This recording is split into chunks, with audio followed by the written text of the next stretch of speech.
Yo, everybody. Welcome to Off Panel, a weekly interview podcast about all things comics brought to you by Sketch.com. I'm your host, David Harper, and this week's guests are the heads of the mad gang behind the upcoming Exquisite Corpses.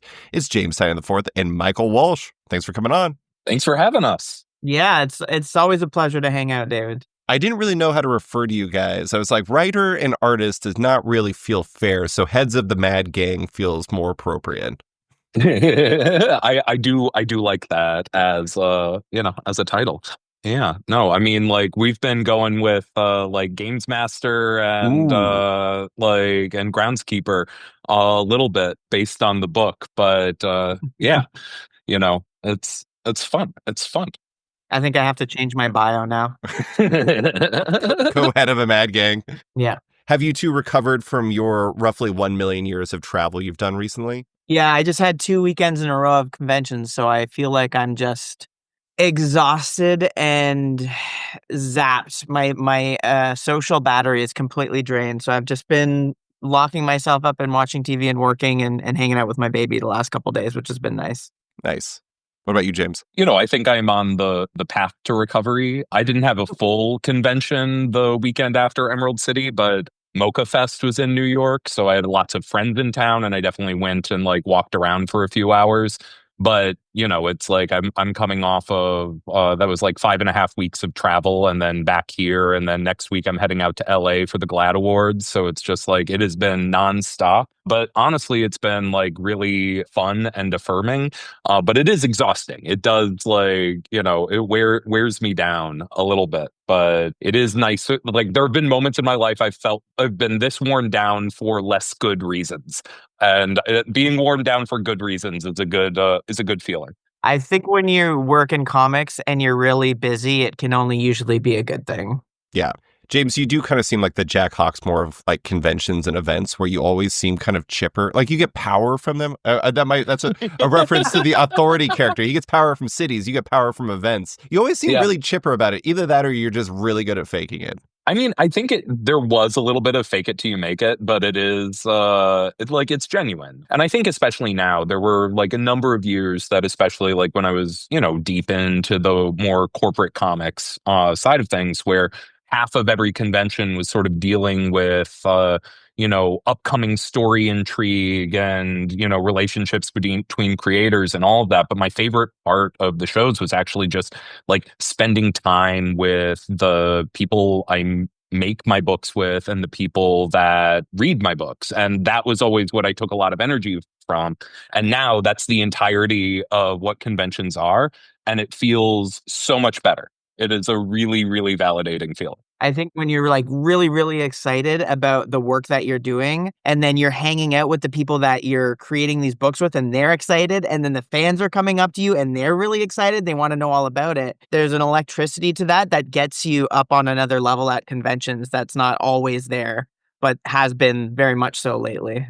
I do think one of the interesting things, I've talked to a lot of creators about this. Most recently, I had Matt Fraction on the podcast, and we kind of talked about this idea to some degree. But it's like when Matt and Chip were doing Sex Criminals, and like people would be in line to like get Iron Man comics or Iron Fist comics signed by Matt. There was just kind of like almost a different energy to the people who came up wanting Sex Criminals signed. And do you kind of find that cons have kind of shifted as you've like fully embraced like Silver Coin for you, Michael, and now Exquisite Corpses, and James, like all of your own like your own babies, your own scary babies, so many scary babies.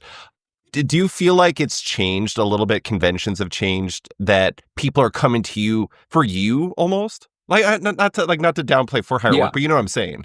No, I think that changeover has definitely happened. Like, and at conventions, Something is Killing the Children is like the behemoth. And that's where, like, at this point, I would say less than 1/5 of what I sign at conventions are my DC work, even though I have 10 years of DC backlist for people to get signed. And then oftentimes when people are coming through to get those books signed, they see, 5 Erica Slaughters standing in line with them, and it makes them want to check out Something is Killing the Children. And especially when they're waiting in line, then the people around them, like, you chat to the people around you in line.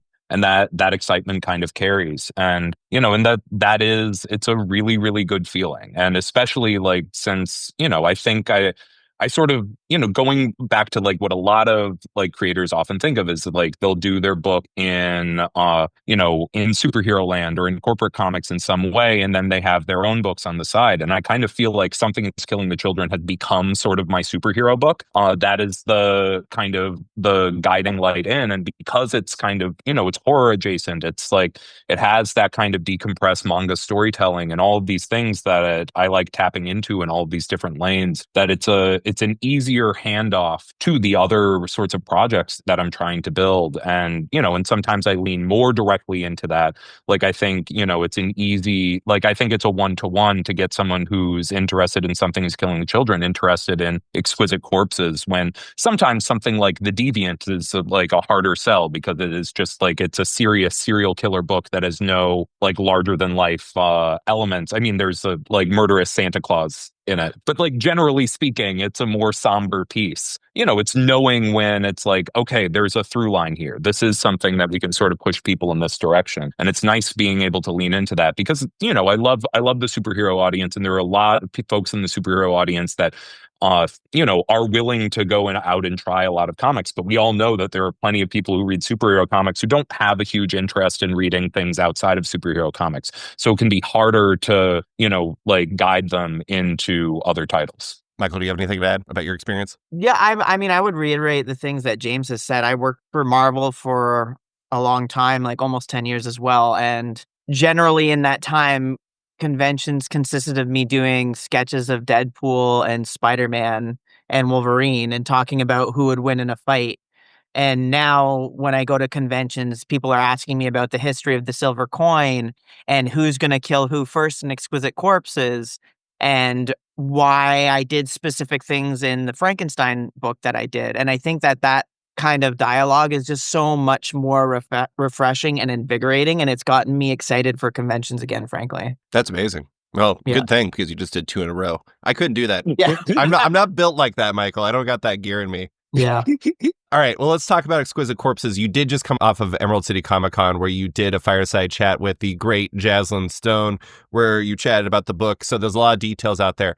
I'm going to give the longest read in the history of the podcast because I feel like it's necessary to read all aspects of the first issue solicit because there's a lot to it. Well, first off, actually, Exquisite Corpses #1 is coming on May 21st with final order cutoff on April 21st. It's written by you, James, drawn by you, Michael, colored by Jordi Belair, lettered by the amazing, the underrated, the fantastic Becca Carey. I'm sorry I gave a big spiel. I just am a really big fan of Becca Carey. Here's a solicit with the extra parts I mentioned. Every 5 years on Halloween, the wealthiest families in America play a game. 12 of the deadliest people in the world are dropped into a small town with just one goal. Last killer standing wins. For the citizens of Oak Valley, Maine, this year's Unlucky Arena, the goal is much simpler. They must survive the night. Experience a comics event like no other from the minds of James Tynion IV and Michael Walsh as they lead a group of the most exciting voices in the industry. Over 13 blood-soaked chapters, these creators will collaborate and compete to determine who wins and who dies, and the games begin in this triple-sized debut. I had to say the whole thing because I feel like Exquisite Corpses is like, obviously it's a comic first and foremost, but it's almost like proof of concept. It's like this big thing that feels different than other things. But I will say, I have read the first issue, as I told you via email. It's great. It's fantastic. It's actually, I was impressed by it in a way that I was not expecting, which we will get to here in a little bit. But I do want to start at the beginning. Where does this journey start? Does it start with you, James? Does it start with the both of you? What's step one? Step one was like this. There's been an idea that's been floating in the back of my mind for like very like loosely defined for a long time. I love working with creators to create these like really, really like iconic looking characters. And I wanted to do like literally the first time it was written on a whiteboard, it was just like serial killer fight 'em up. That was kind of the entirety of the concept at the beginning, but it's just like I knew that there was a vibe there that I really, really wanted to tap into. And this is the first real Tiny Onion project. The Tiny Onion brand like has kind of existed before the formation of the actual company, and it's like tied to a bunch of my books before then. But since like the actual company was founded, this was been the primary thing that we've been cooking. Like the moment that it was just like I knew that it's like, okay, the funding's coming.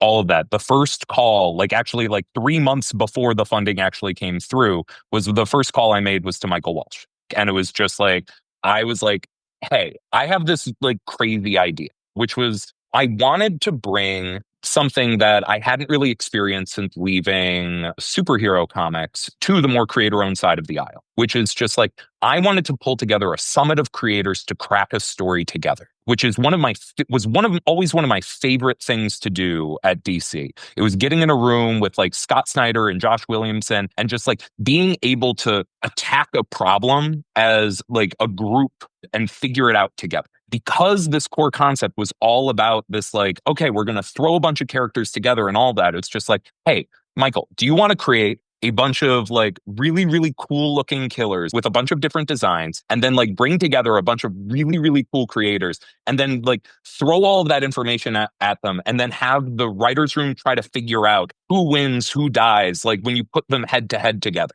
And just sort of like see if we can capture that kind of creative energy and put it directly on the page so readers can get the kind of energy that you get out of the best like superhero event comics. So, Michael, what made it a yes? I mean, when James Tynion asks you to co-create a book with him, I think you generally just say yes. You're like, no, let me think about it a little bit, James. I need like a week to sit on this a little bit. Yeah, no, well, so me and James have known each other for a long time. We kind of came up at around the same time in comics. We're roughly the same age, and we have a lot of the same storytelling sensibilities. We enjoy the same things in the media that we consume. You worked on Silver Coin together? Yeah, so like I have wanted to work with James for a long time. I asked James to write a Silver Coin, and I was very blessed to have him on board on one of my favorite issues of Silver Coin, The Diner. It is absolutely brutal in all the best, most entertaining ways. And as soon as we finished, I think me and James were both like, well, that went so swimmingly. We need to do something again sooner rather than later. So it was just kind of waiting for the right thing to pop up. And yeah, when James said, do you want to jump on a Zoom? I've got kind of a big idea. I said, yeah, let's do it. And I think I was just starting on Frankenstein. So I knew that Frankenstein was 4 issues. I knew that I did want to get back to Silver Coin after, but I didn't have to get back to Silver Coin right after. So there was kind of that little bit of a gap, the opportunity for me to think about something else. So the timing just worked out perfectly. Yeah. I mean, when you came on the podcast last, Michael, you were like, I have Null Hunter, I have Frankenstein. I also have this other thing I'm developing with James Tynion and a bunch of other people. And I was like, what the hell is that going to be? This is okay, there you go. I remember you emailed me and I immediately was like, what do you mean a bunch of other people? Now I know. Now I know. Now you get it. Now I get it. Now I get it. But it's interesting in a lot of ways. But one of the things that fascinates me the most about it, I'm going to hold the Corpse Crew brainstorming session off to the side for a bit. I want to get to that because I think that's really fascinating. But James, in your newsletter, when this was announced, you said Exquisite Corpses is, and I quote, a game developed by me and Michael Walsh, and the first players of that game were the creators who were brought on board to help bring the story to life. The fact that you call it a game is very interesting to me. And the fact that, from what I understand, Michael, you actually made cards that had stats on it because you're a Magic the Gathering guy. That's what you do. You literally make cards as part of your job. Start with you, Michael, just because you're the gamified one. Can you explain how it was a game first? Well, the Exquisite Corpses story in and of itself is a game. And I think even on our very first call about it, Between you and James? Between me and James, there was this idea that we could also at the same time develop a game to go with the comic book so that other people could be able to experience role playing as these killers, which is just such a fun thing to do when you're creating a book, when you're writing a story and pacing out all the character beats. So I think at first it was just this rough idea that we could have a game, we could have a comic, we could build this out and make this huge world, make an expansive universe and tie in a bunch of different facets in other worlds of media.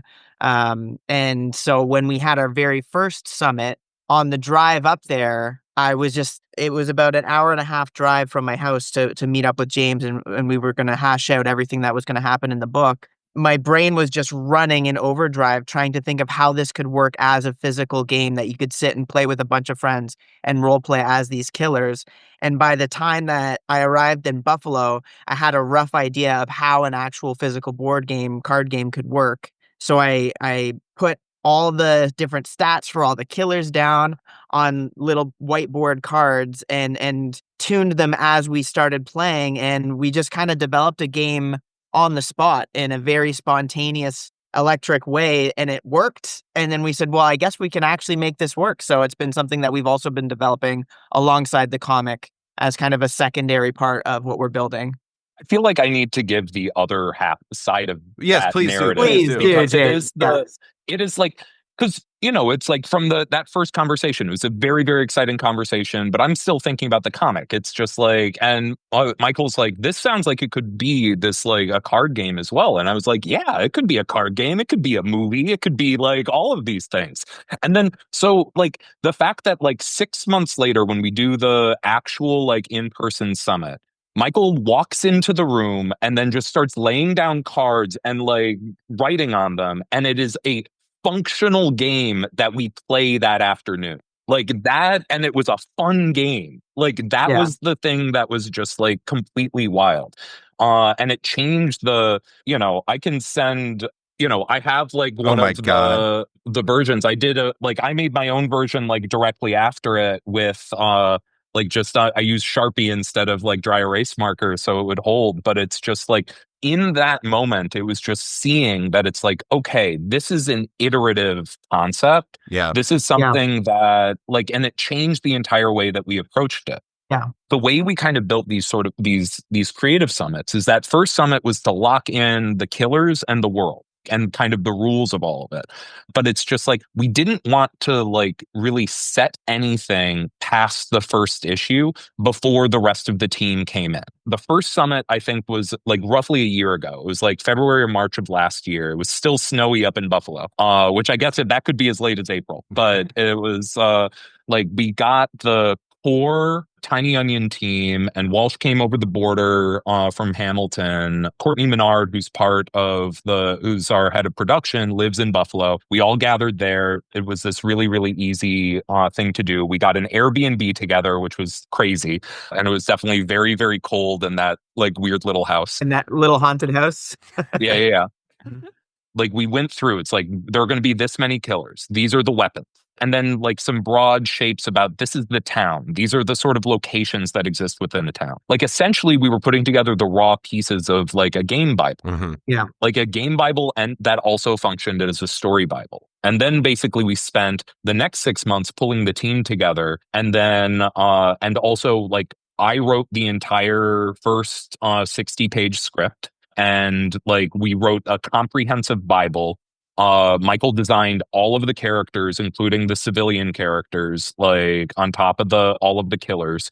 And then it's just like we sent all of that to our corpse crew. And basically we're like, we come into the room and then we start breaking with issue 2 and we go from there. We wanted to just lay all of the pieces on the table. It was like, here is the Bible. This is how the world works. Here are the rules. Like, and each of us had a set of rules. Like I had a set of storytelling rules for all of the writers. Like we don't do flashbacks. We don't do internal narration. And then also like something that you can read in the first thing, we have all of these larger than life characters, but the actual emotional story, the thing that makes it a horror story is that it's seen through the eyes of the civilians of Oak Valley. It has to, for it to function as horror, it has to be their story.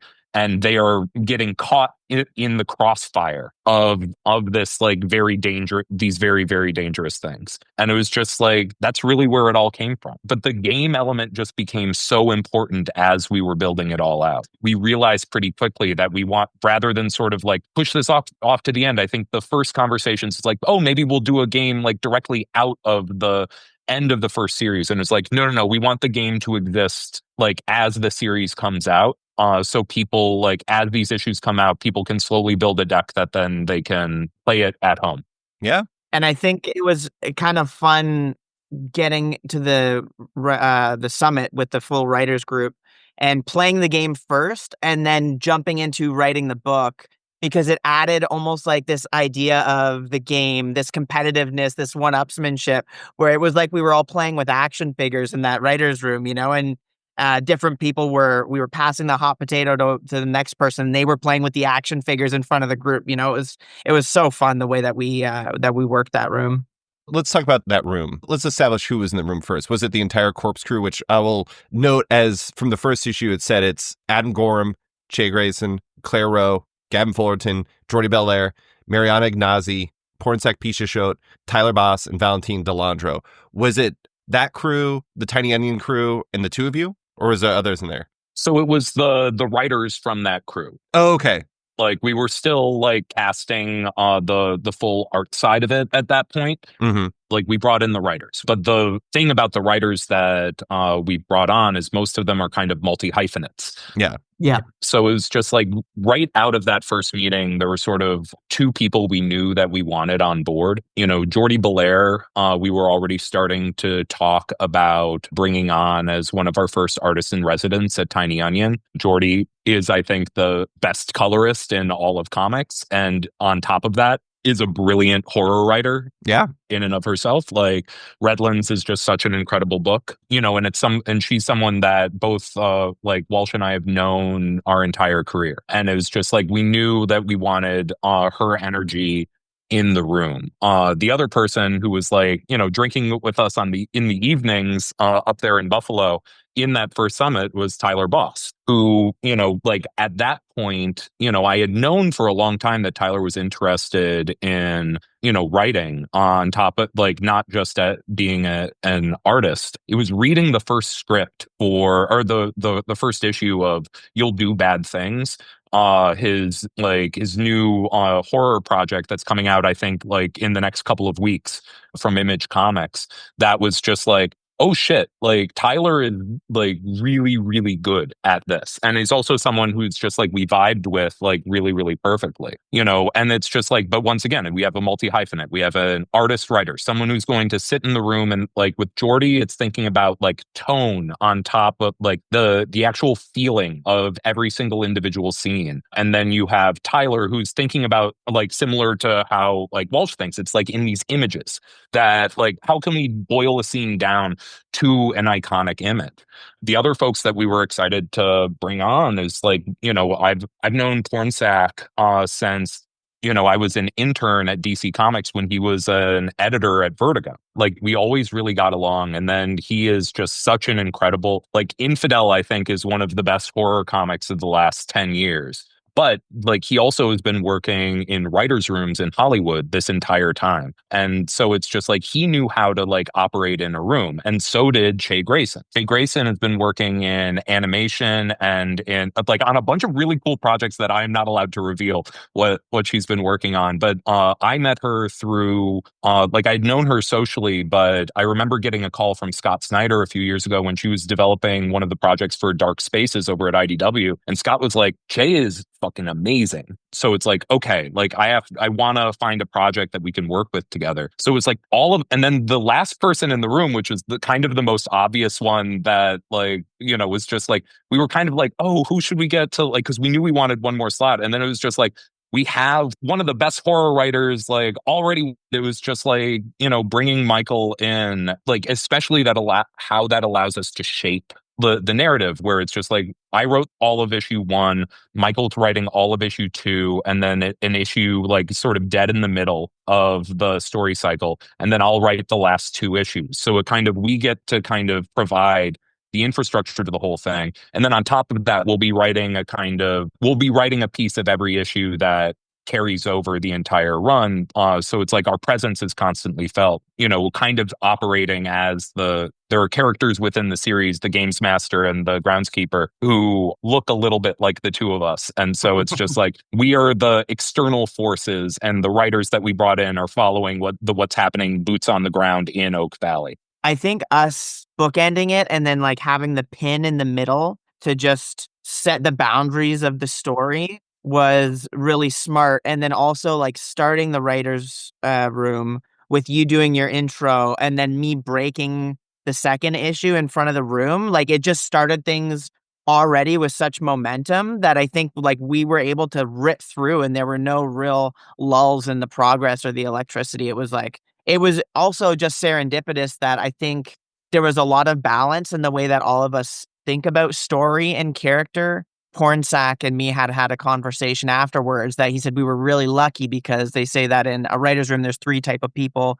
There's minders, grinders, and finders. Minders are very thoughtful. They don't talk as much, but they kind of soak it all in. And then when they do speak, they usually break through a moment where there's a stall or they can have something very, very insightful to say. The finders are people that are always looking for the heart of things and the method and the purpose of the characters and the interiority of them. So they're kind of like searching for depth in everything that people are saying. And then the grinders are people that are just constantly throwing out ideas, just throwing stuff at the board, waiting for something to stick. So we had a really good balance of all three of these types of people in the room, which just kept things flowing constantly. And it just kept things breaking at such a good pace. It was just, yeah, like I said, there was an electricity to that room that I don't think is replicable very easily. And now, a quick word from one of our sponsors. From Oni Press comes a true story of the viral hoax so insane it could only be told as a comic book. From the mind of writer, comedian, actor, musician Dave Hill and breakout artist Artyom Topolin comes the shockingly true, terrifyingly hilarious, and only modestly exaggerated tale of how one stand-up comedian forged a secret online identity and accidentally started an international incident that almost wiped Gary, Indiana off the map.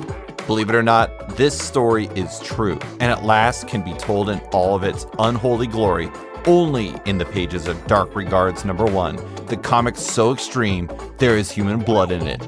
Seriously, one of the covers has human blood in the ink. That's gross, but also awesome. So, demand Dark Regards #1 from your local comic retailer by April 21st and look for it on shelves this May. And now, back to the show. I think one of the interesting things about it, and there's a lot of interesting things about that room, but I like the fact that it's not just that you're all doing similar, that you all have similar roles. Pornsack, editor originally, and has that editor brain to him, and he always has. I mean, like, just did oh my God, I'm complete. Horizon Experiment. He just did the Horizon Experiment where he kind of shepherded that whole project. So got that brain. Michael, you bring a kind of, it's not that the game side is a defining characteristic for you, but it's something you got in your bag. Jordy thinks in color and is probably going to shape the conversation in ways that you wouldn't necessarily do that. And I'm sure everyone else in that room has these unique skill sets and these unique viewpoints. And that's kind of the interesting thing about it is, like, if the two of you sat in a room and put this together, it would be an interesting project. And if you did all 13 issues by yourselves, it would be an interesting project. It becomes something much different because of the summits you all did and because of how you're doing this book, in my opinion. Yeah. Well, the things that came out of that room that I think are completely different than how they would have been if it was just me and James on the book. There was killers that me and James thought, they'd last 1 or 2 issues and then we'd kill them off. But in the room, as people got behind them and got invested in them, they became the killers that lasted the longest and had the most depth and became the most interesting. I think as other people kind of shepherded them and grabbed onto them and really liked them and wanted to do more with them. So, it was probably the most collaborative project I've ever worked on. And that says something in such a collaborative medium like comic books. James, you said that in I think it was the Forbes article. I don't remember. You said it was the most creatively exciting weekend of your life. Yeah. No, I mean, it's just because heading into it, there are so many things that could have gone wrong. And heading into that weekend, I was very aware of I remember sitting down the Tiny Onion team before everyone else showed up, where it's just like, okay, we want to break this entire story. But worst case scenario, all we really need to do is break the first half of it, because we can come back together at some point or do a digital summit or something like that. That would allow us to kind of burn through, because it's we had limited time. We were also we did a group signing up there in Buffalo so it's just and we wanted to play the game too, we wanted to capture a lot. So it's okay, we need to have good vibes and all of that. Think we might hit some walls creatively and not be able to do that. But then it was just the energy just carried through. And I remember once we were getting into the second day of it, it was oh, we're gonna get to the end. And then I remember we ended up wrapping a little bit early, and what the way we had sort of done it is we kind of got it up to the point of where I would go in and kind of do the ending from there. And I literally went up to the hotel room, like just like buzzing with the energy of the previous 2 rooms. And then I broke what I was thinking for that, and then sent it around to the whole team. And then we ended up chatting at dinner that night. Like, it was Yeah. just one of those things where it's just like we could not contain the energy of the project. And that was just so thrilling. It was just like really, really good. Yeah.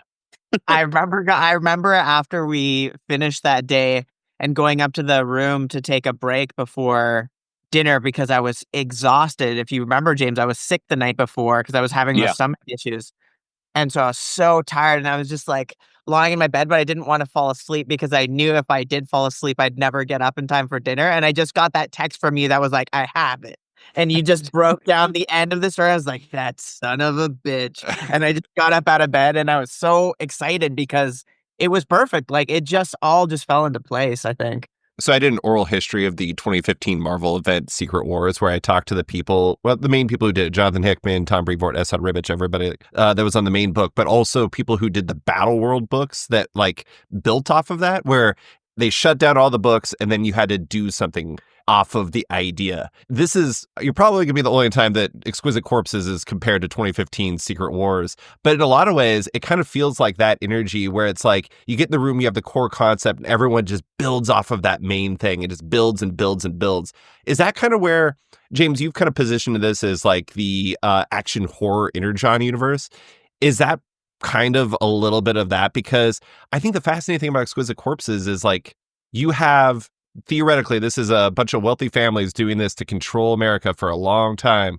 You could do this a lot of times, and there's a lot of options.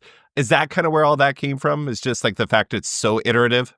Absolutely. And I mean, like, and beyond that, we've just created 12 wildly interesting killer characters that people are going to want to know more about. So it's just like I think part of the idea here is we're going to see who the readers really respond to and who, like, creatively, like, we really respond to. And we already have, a rough idea of who those characters are going to be. But it's just like, we see, like, coming out of the first series, being able to like do individual stories about some of these killers, and then it's like, and then being able to come back, like, after telling some of those stories, into another big event cycle where we tell, and it doesn't have to necessarily be the next game. We can go back into the past. We could do Exquisite Corpses 1985 with a bunch of killers that have that kind of like 80s, like serial killer, like slasher vibe, and then lean directly into that. And it's just like the idea that every few years we'll create this new like batch of killers while kind of building this larger mythology that underwrites the entire thing. That is like, both, it's both complicated, has lots of depth, but has a very simple core to it. So it is something that it feels like we can continue in it without it becoming too overwrought.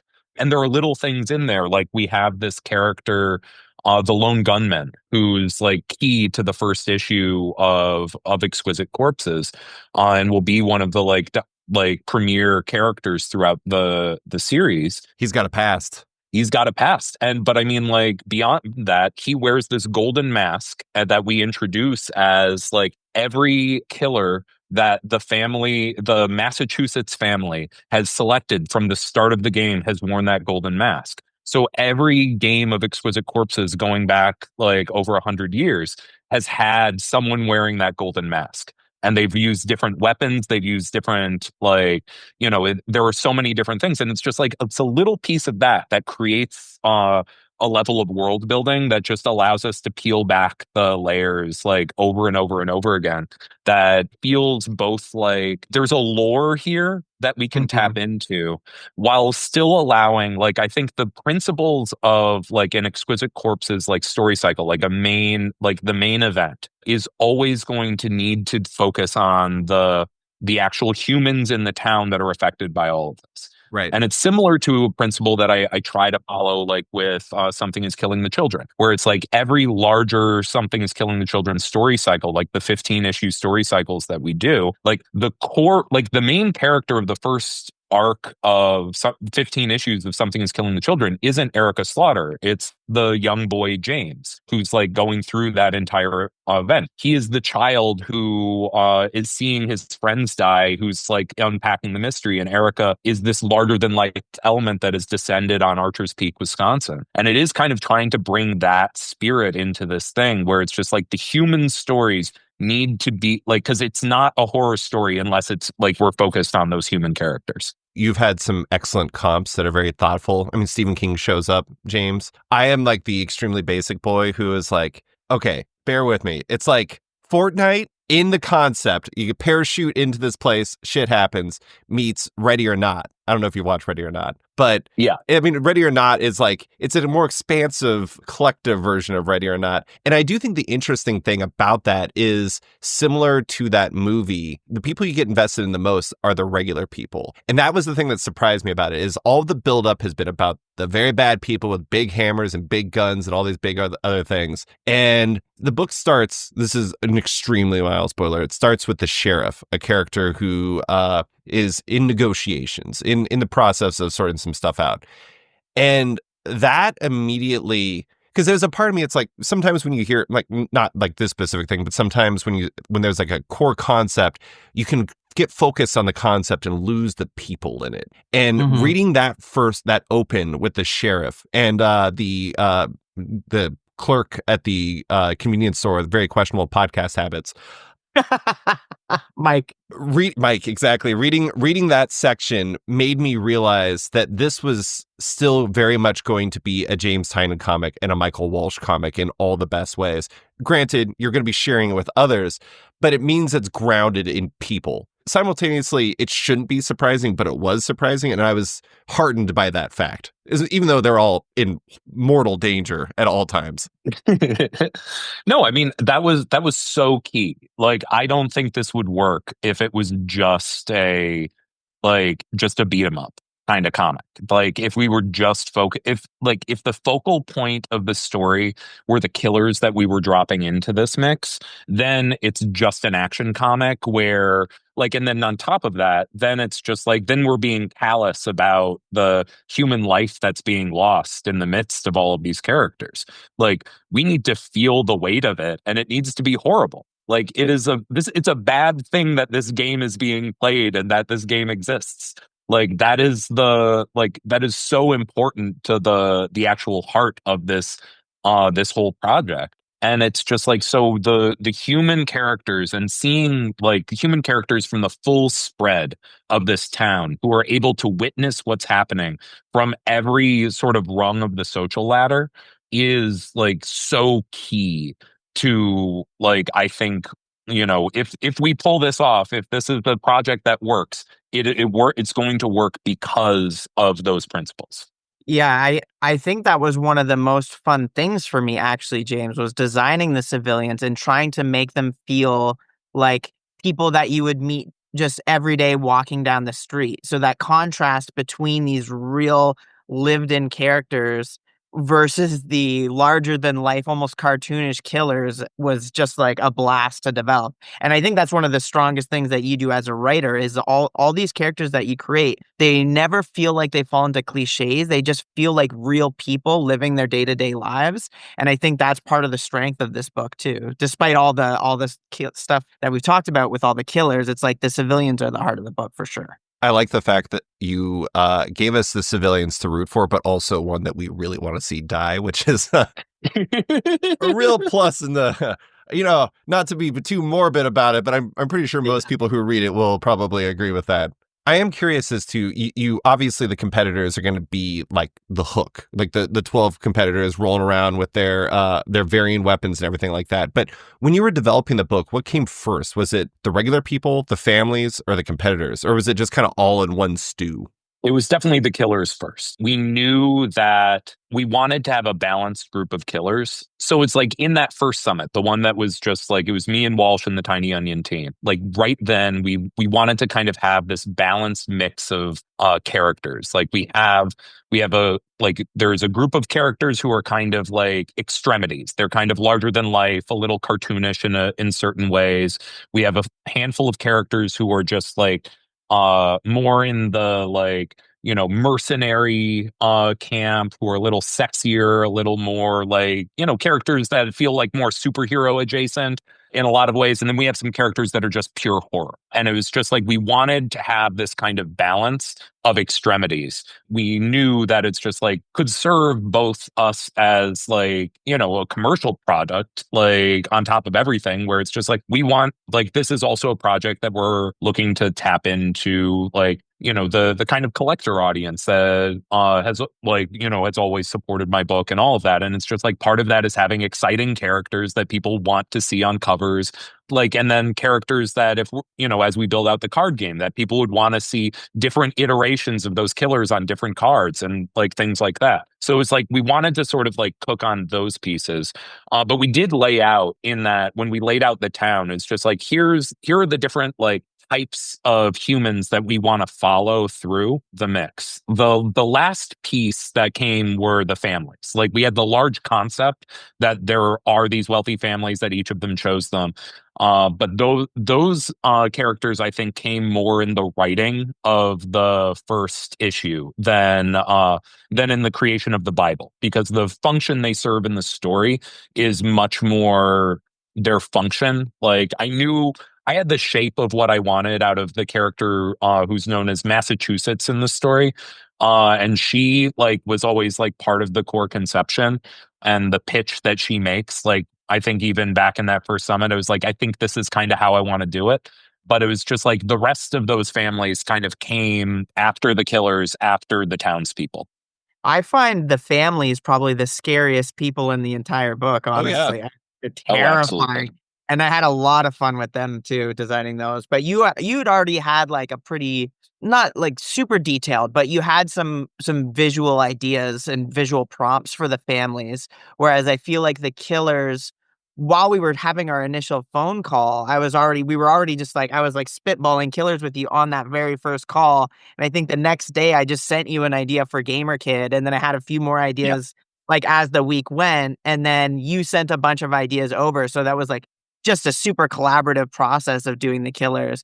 So it was funny because I feel like we took completely different roads in designing the killers, the civilians, and the families, where it was like the killers, the first thought was like, let's figure out something visually striking, was like our first instinct. And then with the civilians, it was like, let's figure out something like really real and lived in. And then with the families, it was like, let's figure out something topical and terrifying.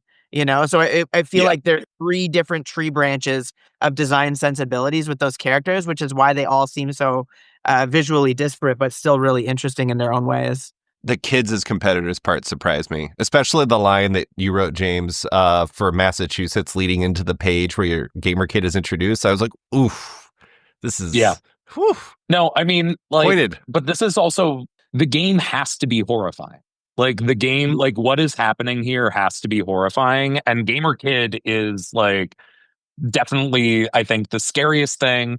Like if we were just like pitching this into like, TV film studios from Go, Gamer Kid would be the first one where it's like, you're not allowed to do this. Yeah. And this is also part of it's part of the fun of being in, coming at this from the comic space. Is just like we have the ability to kind of build this, even though it's like we're touching a few live wires here. But it's just like we're saying something with it. It's not just doing it for shock value, and we're not like glorifying anything while we're doing it. We want that character to be terrifying. But it's like we're also going to push into the visual extremities of it all, and we want it to reflect the world that we live in, and the world that we live in is pretty scary right now.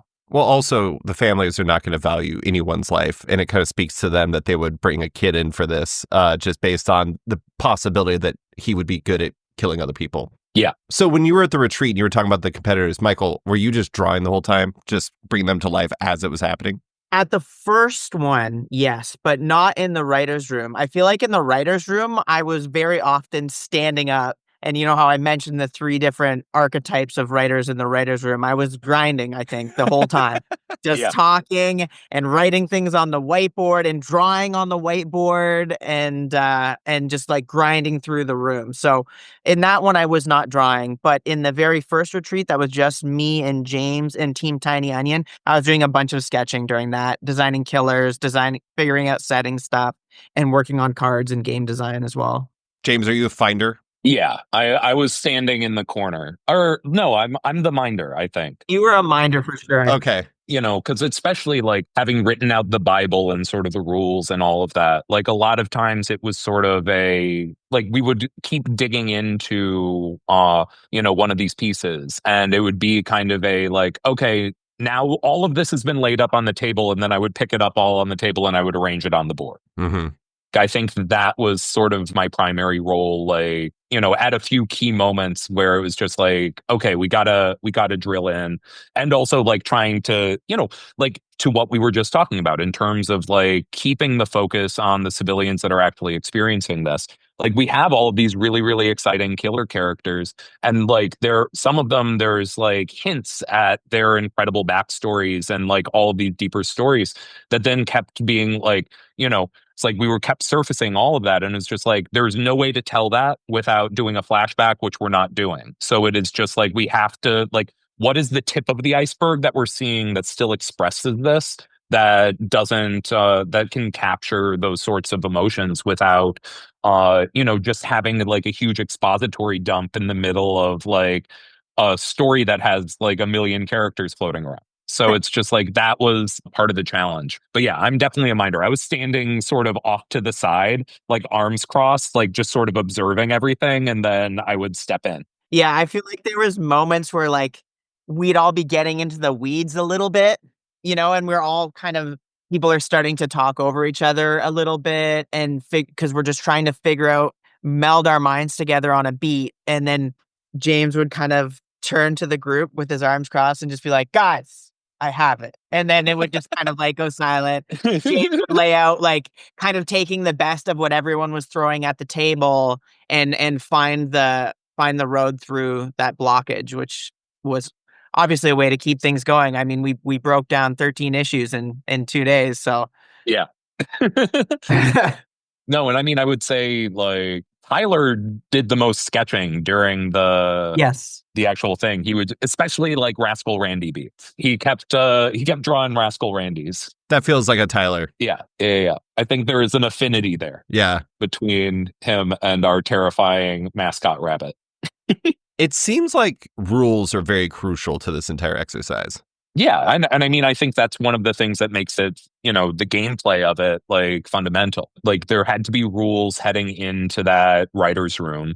There had to be rules, and the rules had to be easy enough to understand that they had to, the rules for writing the comic aren't the same as the rules for playing the game. Because it couldn't be that chaotic, because in the game, you can go off down a weird little, rabbit hole. It is one of those things where it's just, anything can happen in gameplay. And this had to work as a satisfying narrative over 13 issues, with emotional arcs for all of the characters, and how we built it out. And it was just that, that was key to what we were building. But it was I like rules. I like laying out story Bibles and building worlds around these sorts of stories. But then I like kind of setting all of that aside and then just telling the story. It's something that I've talked a lot about, my process when I'm just doing one of my own individual books.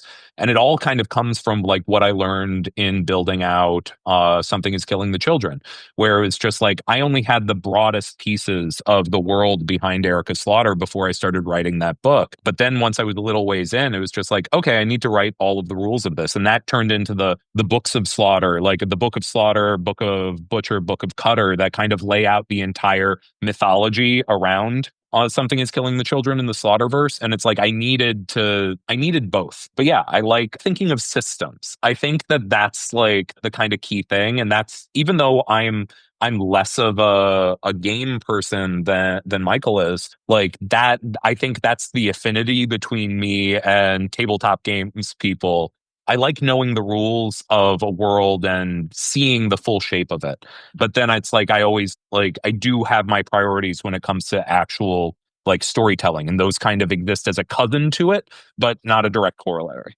Yeah, I think rules are really important to storytelling so that you can also choose to break them for the right reasons too, right? Yeah. Yeah. Like we showed up at that summit with an entire sports brackets whiteboard to try because we had a method of how we were thinking we were going to run the room at first. But like as we started going, we decided like we need to break the brackets Yeah. to make the Yeah. story work in the best way that it possibly can. So we did. We broke the brackets, but then we were able to remake them in a new way Yeah. down the road. And now, a quick word from one of our sponsors. Launching this month on Zooper campaigns from Ron Mars with the late great Lee Moder for a deluxe edition of their Image comic Shinku, as well as another special edition of Haunted Girl by Ethan Sachs and others. And there is still time to support campaigns by Stefan Rue, Edgardo Miranda Rodriguez, and more. And for those who are fans of Zenescope comics, Zoop Games and Zenescope have a live campaign for Grim Fairy Tales Unbound, the deck building game over on Kickstarter. For fans of trading cards, deck building games, and more, there are tons of exclusives for this campaign that you won't want to miss. Zoop would like to thank all the creators who have submitted projects and urge all creators to submit your project to Zoop. Click the Submit Your Project link at zoop.gg as they are providing services to even more creators than ever before. And now, back to the show. I think that there's two things that could be potential downsides to this whole idea, and I think that you've solved them in advance. One is that there was like that DC versus Marvel crossover in 1996 where it was all very like fans would vote on who won the big fights, and it felt very by nature like the creators were just structured in to death, where it almost didn't feel like a story to some degree, even though I loved it because I wanted to see Wolverine and Lobo fight, and that's just how it is. And the other thing too is that with the entire corpse crew, with everyone involved and everything like that, and with you only having like the beginning and the end and the pin in the middle, it could feel not cohesive. It could feel like a mess to some degree. But it seems like you got rid of the bracket, which I think was important for getting rid of that head-to-head fight thing. Made me feel a little bit more organic, perhaps. And then it seems like Jordy's going to help because she's going to make the art feel consistent. Becca's going to help because she's going to make the lettering consistent. But then on top of that, the fact that you have that kind of bookends of your characters in there, I think that's going to help a lot. But how do you manage those things where it feels like a story above all? I was a part of the DC Commandy Challenge from a few years ago, which was more of a we haven't talked about the title, like Exquisite Corpses. There is a game that is called an Exquisite Corpse game, and it has a few different iterations, but it's like an Exquisite Corpse, like as a writing game, is often like a writer tells a story and hands the baton to the next person. And the next person can tell whatever part of the story is next, and and then hands the baton on.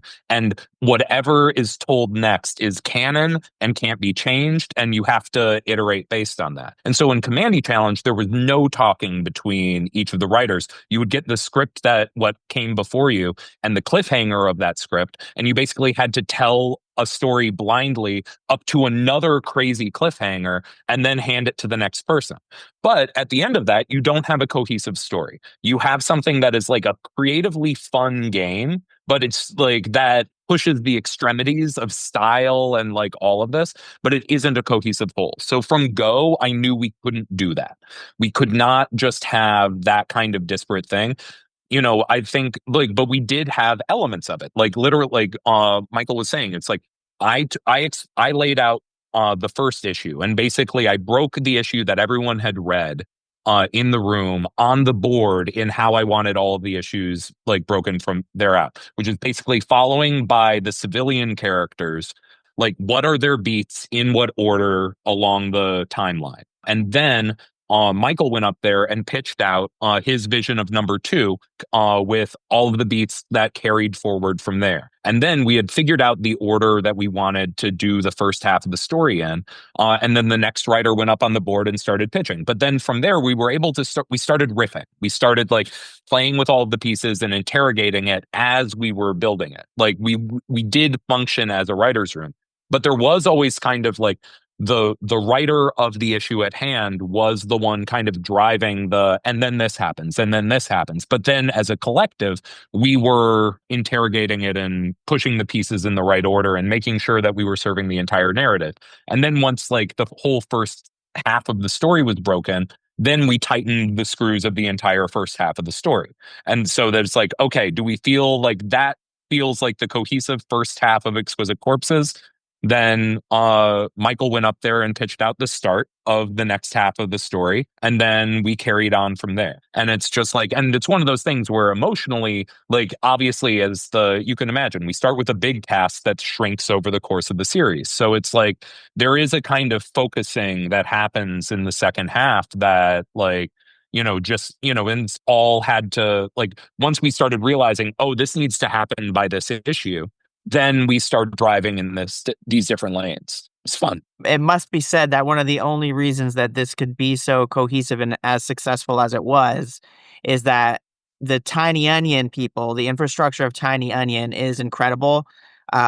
Steve, Greg, and Eric are just incredibly sharp editors, and they were able to like kind of rein everybody in when needed and then put all this wild information that we had out there together into like a very readable document for everybody to work from. And you like very oftentimes when you're doing a creator owned book like this, you don't have that kind of infrastructure in place. So being able to have the Tiny Onion team behind this helped immeasurably. Well, and a step beyond that, I think that there was like we didn't just have the editorial team there. We had the production team there, and we had the marketing team there, our communications department under Jaslyn. Like, so it was one of those things that while we were sort of riffing on all of this, they were taking notes about just like, okay, here's a key element here. Like I would say there's a running part of the story that I think like Michael, it's very much your baby, where it's the band No Light. Which is just like, it's the local punk band. And it's just like, and Michael like kept seeding it out. And then it was just like, Jaslyn was like, all right, we need to lean into band posters. We need to lean into like that being the like key to the whole core aesthetic of the whole project. And everyone understanding like tonally what we're going for, like all of this allows the entire team to like create the entire design identity, create the like all of these like big pieces that was always the thing that would frustrate the hell out of me at like, big 2 summits, like where it would be like we would come up with all of these ideas, but it's just like, we would want like, okay, could we do like one of those 2-page ads that has all of those clues in it, like did back around Countdown. And it's just like, but the marketing person wasn't in the room. And then it's just like, it would take months for them to find out. And then it'd be too late to put that in motion.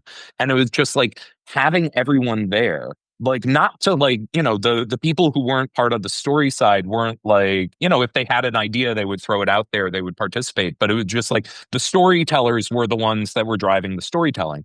But it was just like having them there allowed them to absorb everything. And then it's made this like, the gamble was that like that'll make it easier for them to sell the book. And it seems like, knock on wood, it feels like that's paying off. You're making me wonder how far down the rabbit hole of pricing out fox face killer masks Jaslyn and Courtney are. No comment, I'm sure. No comment. But no comment. No. I mean, I do like the fact that there are some characters that lend themselves to cosplayability. Let's say that. Yeah, but I feel like it's more it comes back to the principles of like Erica Slaughter. Like where it's not cosplayability isn't the first consideration. That's not what, but it is one of those things that we are going, like we're in a visual medium. It's what I've like talked about a lot in the past is like the key image. Like what is the key image of a story? And in a smaller story, there's one key image. This is a story with 12 key images. Like each of the killers is a key image in and of themselves. And so it's just like tonally, they need to capture the entire spirit of the book. Just seeing the image of one of these killers needs to say what the book is.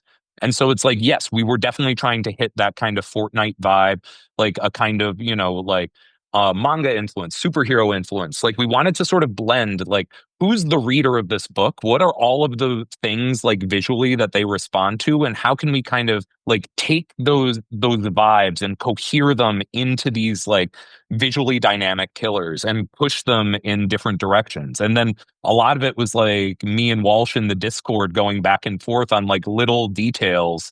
Like once like the core shape of a character was set, it was like, like Gamer Kids is a great example where we just started riffing on like, okay, what if we push the costume more into this like Boy Scout uniform? And then it's just like, how can we like punk up the Boy Scout uniform in a bunch of like little gamer ways that make him a more, like visually dynamic character from Go? And it's just like, that's the, it's the little pops. Like, what are the aesthetic things that will just catch the eye of a reader? And I feel like there's also almost a superhero costume element to the killers because they usually only have two really definitive colors in their color identity, which is, I think, something that's just visually really works on the page. But then when you're costuming is something that is also easier to costume when there's just like, each X-Men has like two colors, while each of the killers has kind of two colors that are their colors. Yeah. Well, and that also allows the cosplayer to iterate on it. If they lean into those two colors and only have one element of a costume, then they can make a character. It's clear who they're trying to be, which totally is like, it's a really cool, way to do it. All this is what I think is really fascinating. The book is great. I don't want to underrate the book. The comic is first and foremost in all the ways it can be first and foremost. But I think the fascinating thing about it is it felt like a big idea, but the way you're all approaching it feels even bigger than that. And I think that that's super important right now because we are an attention society. It's very difficult to get people's attention. How important is it for you all? You want it to be for book first and foremost, but how important is it for you all to make this feel like a bigger than average deal so you can kind of bring that attention in? I think it's very important. Because I mean, ultimately this is an experiment. And I think that the most exciting things often are, but it's also something that we all believe has the potential to be a very, very commercial concept. Like this is something that like we built it for all these artful reasons, but we're also very confident in its ability to like do well in this market. And it's like, this is, but then it's just like, how do we sort of express that to all of the people who buy comics? And, in this, like, it's what you're pointing to exactly. It's like the attention economy. It's like, how do we actually like capture attention? And it's like, we have to lean into what we are doing different and we have to express what we're doing differently, because there's the more like craven way to kind of do all of this, where it's like me and Walsh could kind of downplay the fact that there are other creators involved with this. And it's sort of like that there's the handoff and like try to just lean into our names, but that wouldn't be interesting. And that doesn't capture like what this is. And it's just like, this is the, like, I think one of the big things that we were trying to do in building Tiny Onion.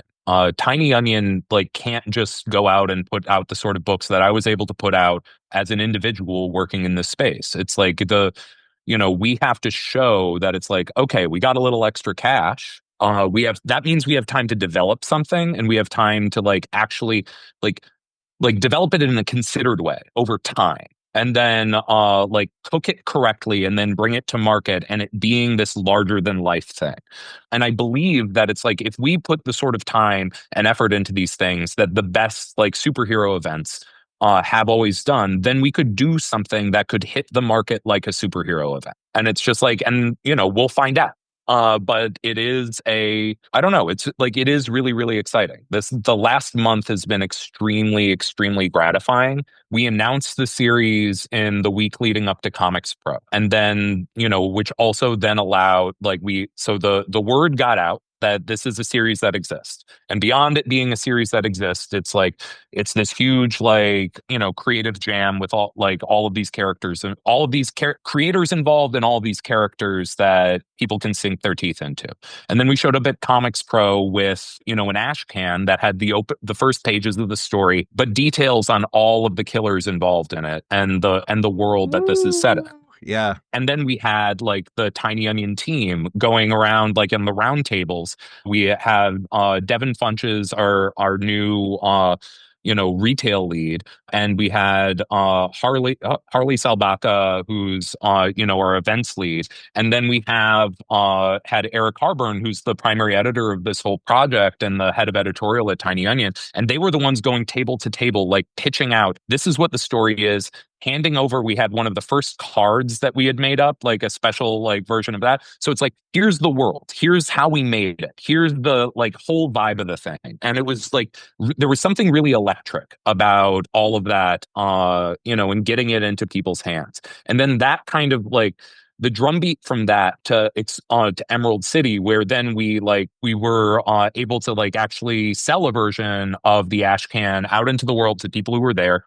And like had shown more of the covers. We had people starting to get a sense of all of these killers. And the amazing thing was, it's like in that first panel that we did, that fireside chat, like people were like asking us about like, which killer is going to beat which killer. Like people were referring to killers as their favorite killer.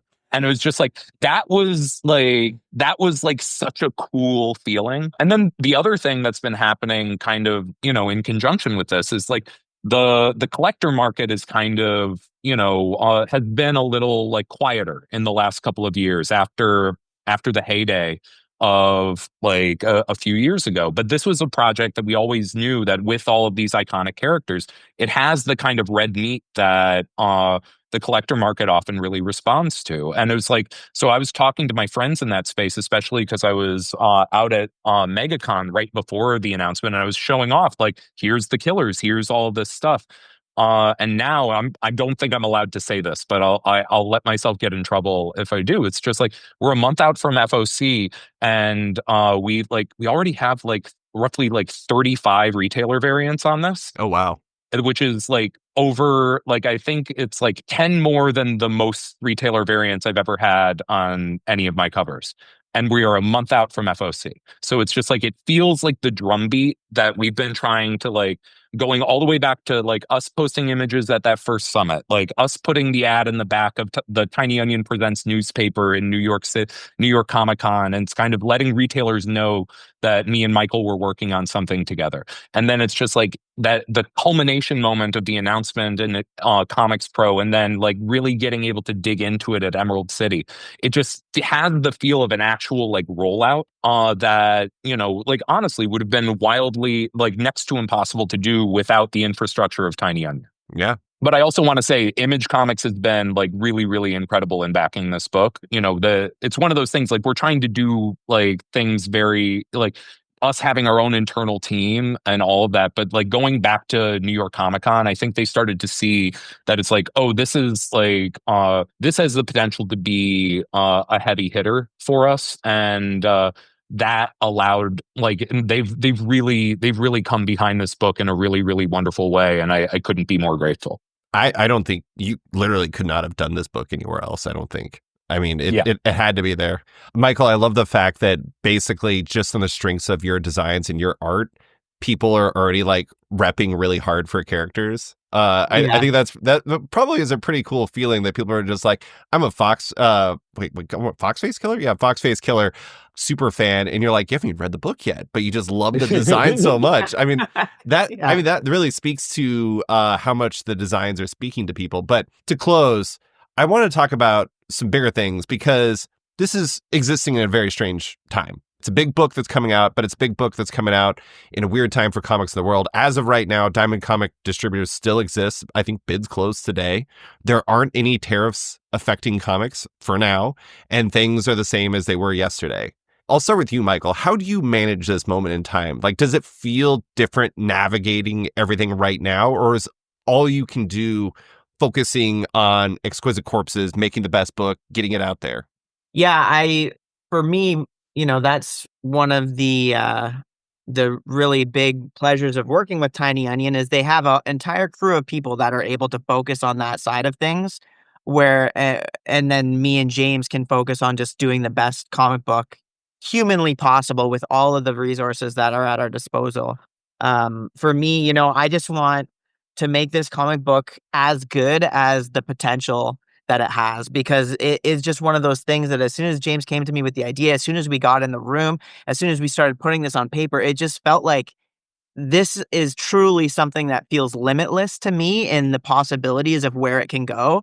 So for me, it's just about doing the very best work that I'm capable of, making it, making something that I'm proud of that I would also read, and then also making the game really playable and fun, giving the characters depth. It's just really, for me, it's a focus on story and art at the moment, but all of the other stuff that's swirling around us in the periphery about the success of the book commercially, that's something that is just going to give us the opportunity to tell more of these stories that I love telling. Yeah.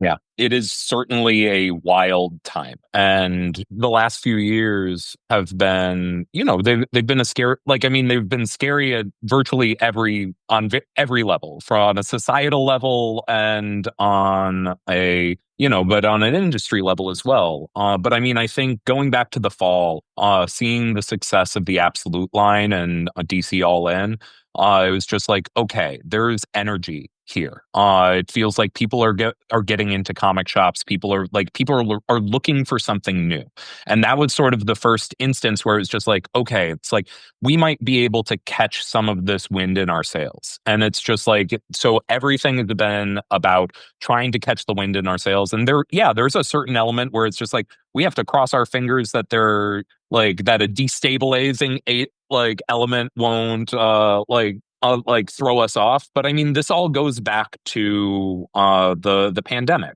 We've experienced a wildly destabilizing moment. All printers were shut down for 2 months. And it's in the United States. And that moment and everything that I think came from that moment, both in terms of my career and how I approach everything, is there's an element of adaptability and and a focus on what matters. And really, I think there is a core belief that it's just all right, if we are making something exciting that we are excited about, and we can express that excitement to people and in the right way that gets them excited, then they'll want to play with us.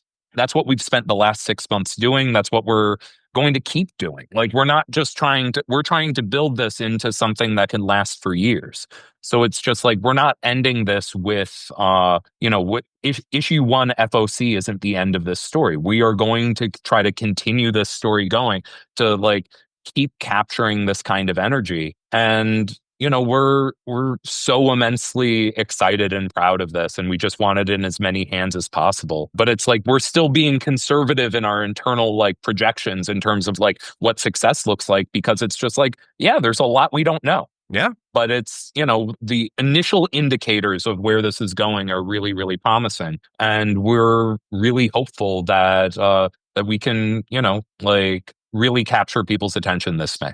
Well, I think you got the main thing right. It's a great comic. I'm looking forward to everyone reading it. But guys, that is all I have for you. Thank you so much for coming on to talk about Exquisite Corpses, con life, and everything else. I really appreciate you taking the time. Yeah, thanks so much for having us. Thank you, David. Thanks for listening to this week's episode of Off Panel with writer James Tynion IV and artist Michael Walsh. You can find them on Blue Sky and Instagram and their work in the upcoming Exquisite Corpses at Image Comics. As per usual, big thanks to Deanna Chapman for editing this week's episode. Love Off Panel and want to support it? Subscribe to the podcast on Apple Podcasts or Spotify today and give the show a rating or review while you're at it, but 5 stars only. You can also support the show by backing it on Patreon. Find the show at patreon.com/offpanel. And when you back it on there, you get early access to each week's podcast as well as weekly content and more. Want even more? Subscribe to my subscription site, Sketched, at sketch.com for long-form articles, interviews, and the rest of the site's content. You can find Off Panel and Sketched on social media by following on Blue Sky and Instagram or following me on Blue Sky and Instagram.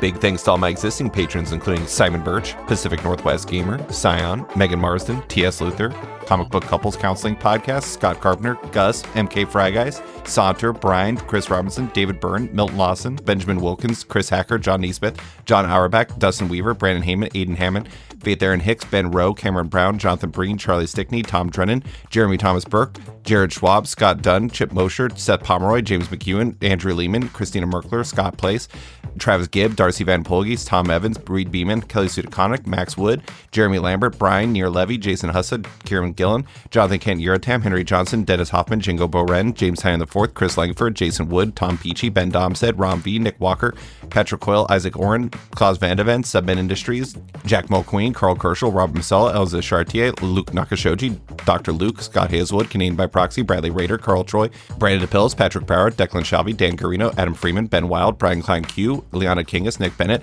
Susanna Puller, Reed Hinkley Barnes, Mario Tiambang, Robert Wilson IV, Andrew Carita, Stephen Hull, Philip Myra, Chris Petrello, Torrin Grudenbeck, Fuzz Bubbles, Christopher Todd, Transmitter Down, Waltz Comics and Books, Akil Wilson, Alex Dimitriopoulos, Terry Dodson, Wesley Giff, Sean Kirkham, Julio Anta, Brett A. Schmidt, Jason Goodmanson, Paul Reinwan, Vieta Ayala, Akil, Philip Seavey, Al Ewing, David Kelly, Jason Massey, Adam Bogart, Matthew Taylor, Nick Patera, Jacob Sorelli, Ford Gilmore, David Baraldi, Nick Hall, Bjorn Basin, John Hendrick, Ian Maxfield, Cliff Chang, Colin McMahon, Adam Highfill, Fiona Staples, Mark Abnett, Michael Shirley, Tom Barnett, Jim Demonakos, Norbert, Nick Lowe, James Kaplan, and Mission Comics Art in San Francisco. You guys are all the best. A quick thanks to Wolfpack for letting me use their song Outro as the show's opening theme, and to Upright T-Rex Music, who wrote and performed Off Panel's outro and ad music just for the show. Check out their music on Spotify because it's completely delightful. Thanks for listening, and tune in next week for another episode.